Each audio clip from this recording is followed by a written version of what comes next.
20 years old, broke my neck July 19th, 2008. I broke my neck riding my BMX bike.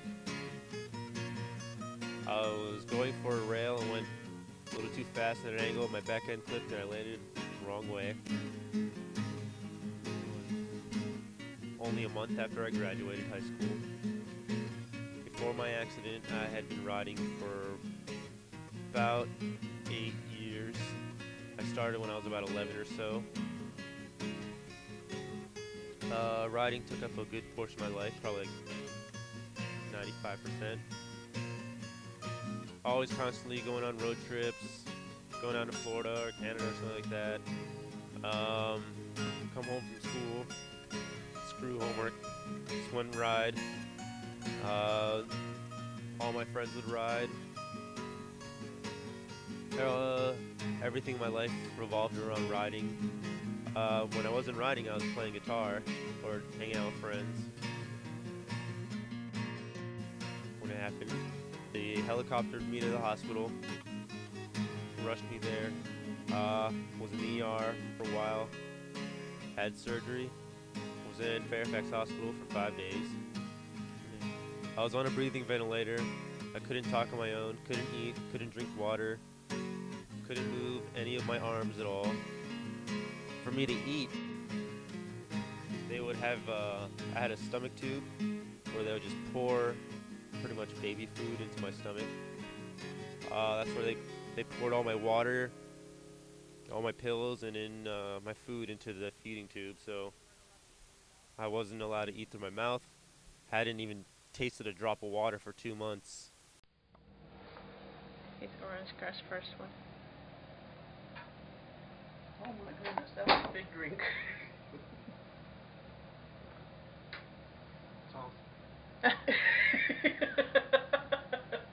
Too much? This one?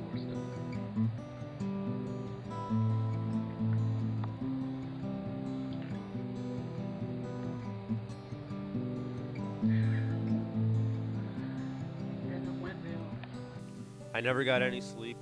Most I'd get probably be 2 hours.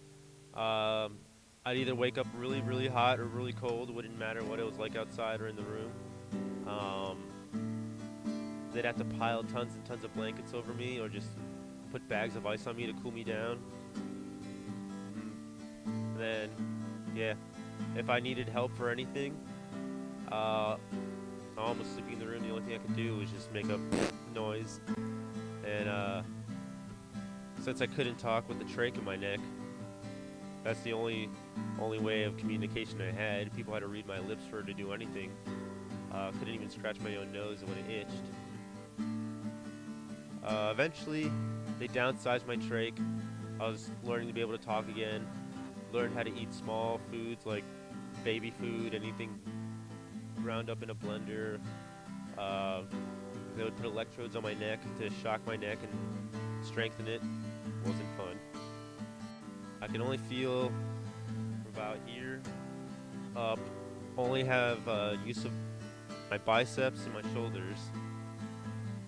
Can't use my triceps, so I can't bend my arm outwards. There's always someone at my house now. I hang out with my mom too much because she quit her job to help take care of me. My friends always just pop in without even saying anything. I don't mind it. Mad that I paid $0 for Halloween. Zero. Oh, zero. Whenever I want to go somewhere, I have to have someone who can drive the van and who knows how to cath and who knows how to work the ramp in the van. July 19th was the scariest day of my life. I couldn't have imagined losing my brother. And for a little while I had to accept that I might, but thank God I didn't. So every day I'm thankful just to have him around. I am. And I guess what I've been trying to accomplish with this documentary was showing everyone else that didn't know him before, and if they didn't, then I'm sorry, because everyone just seeing him as a guy in a wheelchair is the most hurtful thing, because he's so much more. He's so much more, but that's all people see. That's all people get from him. And I guess this was just my way of showing you a little bit of who my brother is.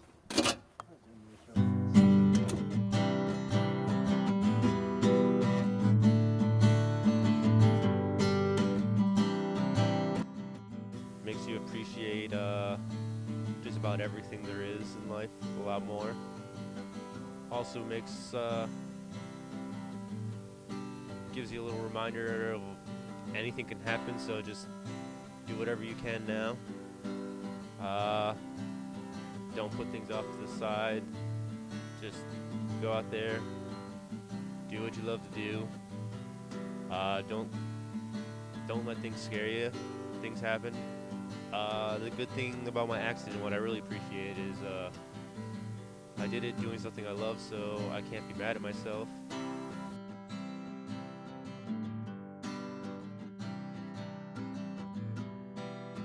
No. Tell you really, really love it. I really, really do love you, Emily. I may be, but you know, there's times, it's called sibling rivalry.